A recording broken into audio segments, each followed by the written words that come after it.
கும்பராசி அன்பர்களே, ஜூலை மாதம் கடன் வேணும்னா வாங்கிடுங்க.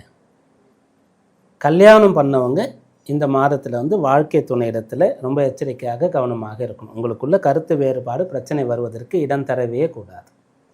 உங்களுக்கு பிரச்சனை வெளியில் இருக்கும்படியாக நீங்கள் பார்த்து கொள்ளுங்கள். வீட்டில் பிரச்சனை ஏற்படுவதற்கு இடம் தராதுங்க. அதுக்கு தான் கடன் வாங்க சொன்னது. கடன் வாங்கிட்டோம் அப்படின்னு சொன்னால் நமக்கு ஒரு கமிட்மெண்ட் வந்துடும். மாதந்தோறும் இதை அடைக்கிறதுக்கு இவ்வளோ பணம் தேவை அப்படின்ற ஒரு விஷயம் வந்துடும்.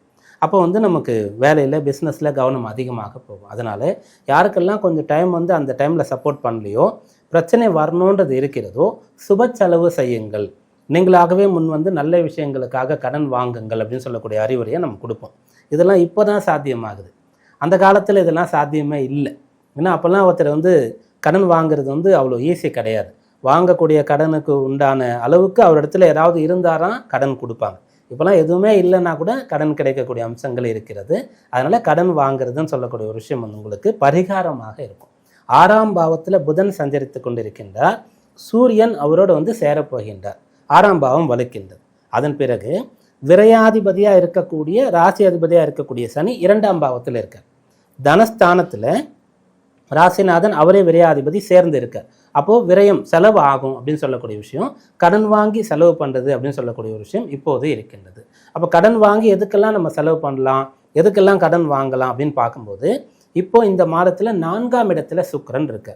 இப்போ வாகனங்கள் இருக்கக்கூடிய பிரச்சனையெல்லாம் நீங்கள் சரி பண்ணலாம். வாகனம் வாங்கலாம். யாருக்கெல்லாம் வாகன தேவை இருக்கிறதோ அவர்கள் இது போல் மாதந்தோறும் தவணை முறையில் பணம் செலுத்தும்படியாக வாகனங்கள் வாங்கலாம். 4ஆம் இடத்துல சுக்கிரன் இருக்கிறதுனால யாரெல்லாம் வீடு கட்டி கொண்டிருக்கிறீர்களோ அவர்கள்லாம் அது சம்மந்தமாக கொஞ்சம் கடன் வாங்கி எப்படி கட்டணும்னு நினைக்கிறீங்களோ அதை செஞ்சு முடிச்சிடலாம். ஏன்னா அப்புறம் பார்க்கலான்னு கொஞ்சம் பாக்கி வைக்கும்போது அந்த வீட்டு வேலை அப்படியே தான் நின்று கொண்டு இருக்கும். நிறைய இடங்கள்ல நம்ம இதை பார்க்கலாம். ஒரு வீடு கட்ட ஆரம்பிக்கிறோன்னு சொன்னால் அதை செஞ்சு முடிச்சிடணும். அதன் பிறகு மேலே கட்டுறதெல்லாம் தனி.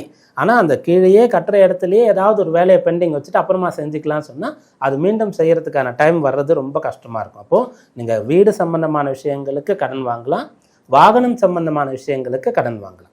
2ஆம் இடமான குடும்பஸ்தானத்தில் சனி இருக்கிறதுனால குடும்ப நபர் தேவைகளுக்காக கடன் வாங்கலாம். இதை வாங்குறீங்க அப்படின்னு சொல்லும்போது தேவையில்லாத செலவுகள், வீண் விரயங்கள், நஷ்டங்கள், மருத்துவ செலவுகள் போன்றதெல்லாம் உங்களுக்கு ஏற்படாமல் இருக்கும். எதனால் இப்படி சொல்கிறோன்னா, 6ஆம் பாவத்தில் புதன் இருந்து அவரோட சூரியன் சேரப்போகிறார். இது ஒன்று.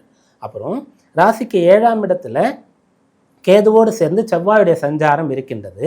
அவர் இந்த மாத கடைசியில் 8ஆம் பாவத்திற்கு செல்ல போகின்றார். அதனால பிறரால் எதிர்பாராத ஒரு பிரச்சனை வர்றதுக்கான வாய்ப்பு உங்களுக்கு இருக்கிறது.